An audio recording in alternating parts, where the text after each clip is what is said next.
This lesson is solving multiplication and division problems with rational numbers. So the question is fractions or decimals. Let's take a look at this first problem. Chad took a panoramic picture that is 8 5/10 inches tall. The picture is 6 3/10 times as long as it is tall. How long is Chad's picture? Okay, as we've done in the past, the first thing you want to do is identify your operation and write your expression.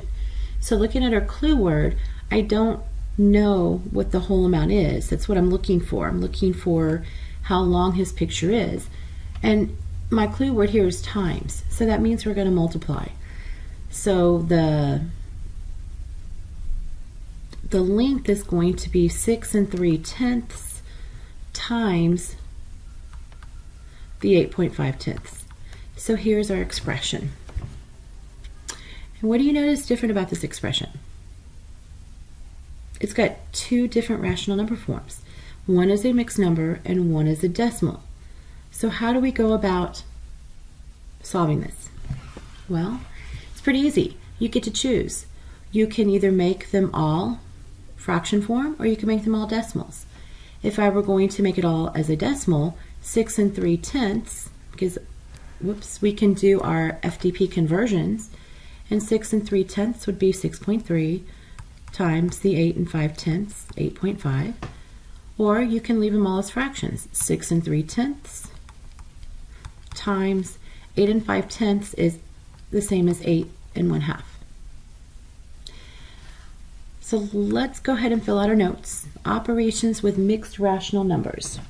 We're going to convert the rational numbers into one form, either fraction or decimal.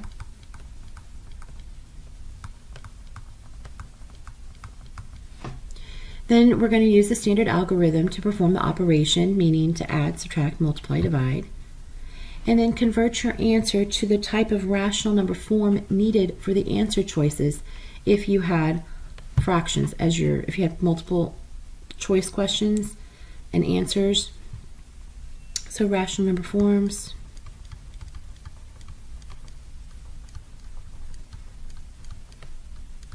For example, if all of your answer choices were in fraction form, then you would want to convert your decimal answer to a fraction, and vice versa.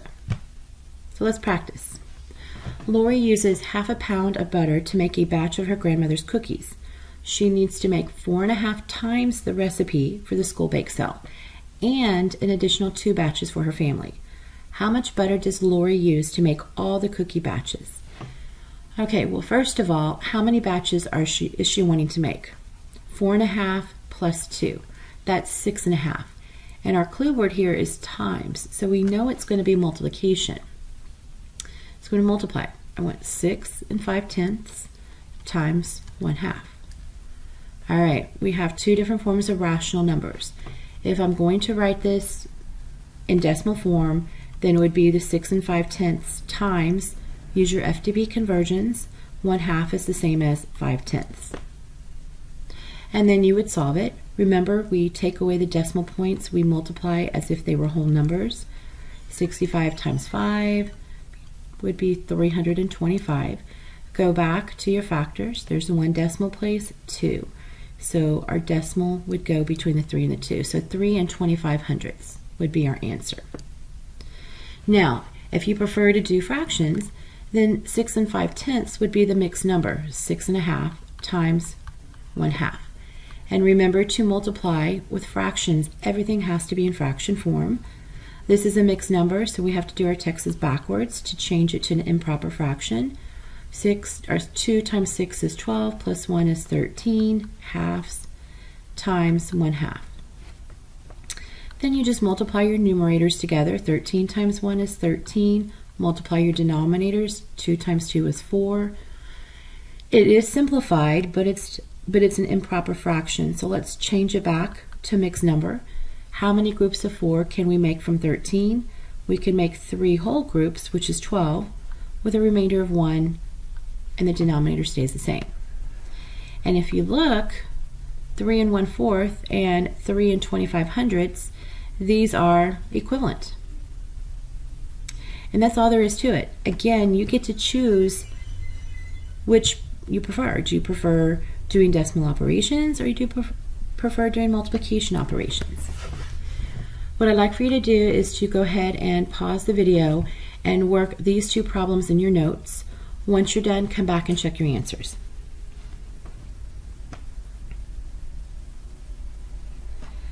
Okay, so our first problem is a division because we know how much it snowed. That is our total.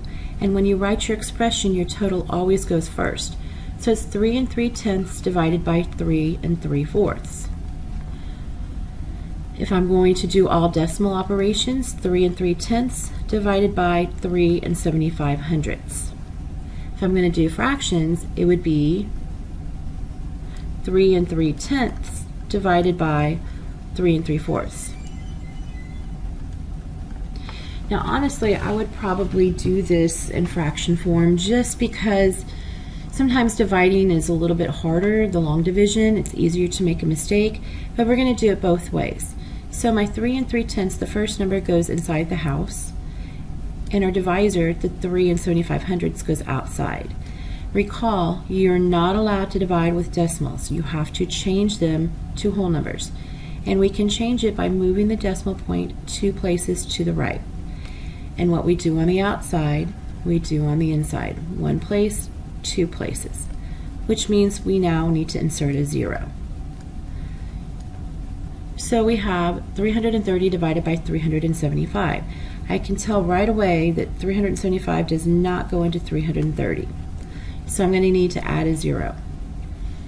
Now, if I'm thinking about 3 going into 33, you want to say 11, but we know that's not right because it's 75. I'm going to try 8. And 8 times 5 is 40.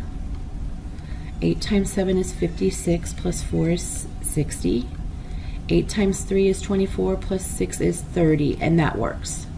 When I subtract, I have a 0, 0, and a 3. I need to keep going because we're working with decimals. So add another 0, and we get the 3,000 again. So that's another 8, which means we have a 0 remainder.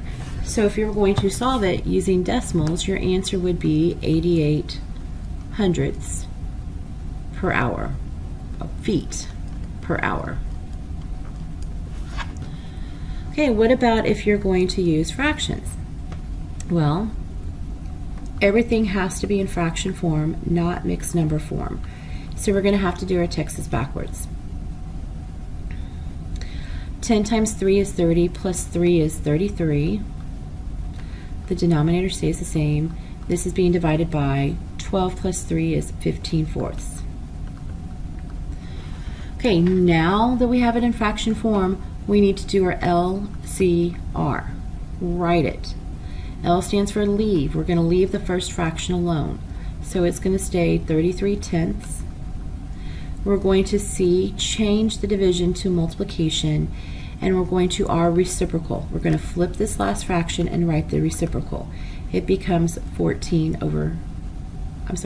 over 15.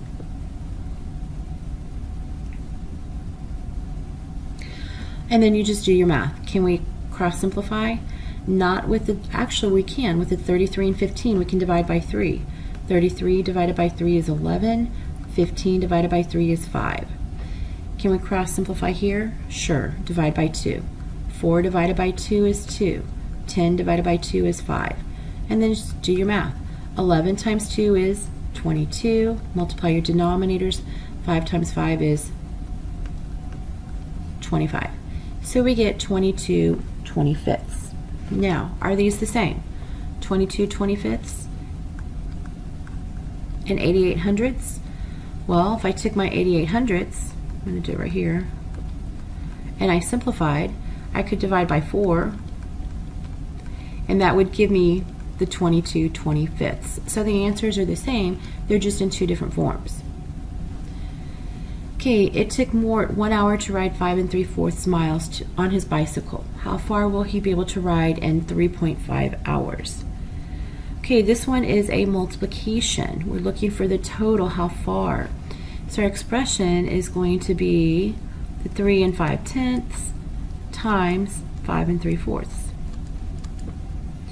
If you're going to complete this as all decimals, then it would be 3 5/10 times 5 3/4 as a decimal is 75 hundredths.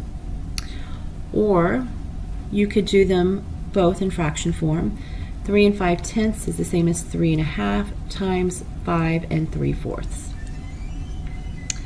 If we're going to do all decimals, take away the decimal points, and it's going to give us 575 times 35. Do the math and you get 20125. Come back over here. How many decimal places in our factor? There's 1. This one has 2. That's a total of 3. So 1, 2, 3. The decimal point goes between the 0 and the 1. So we have 20 and 125 thousandths. If we're going to do this in fraction form, you're going to do your Texas backwards.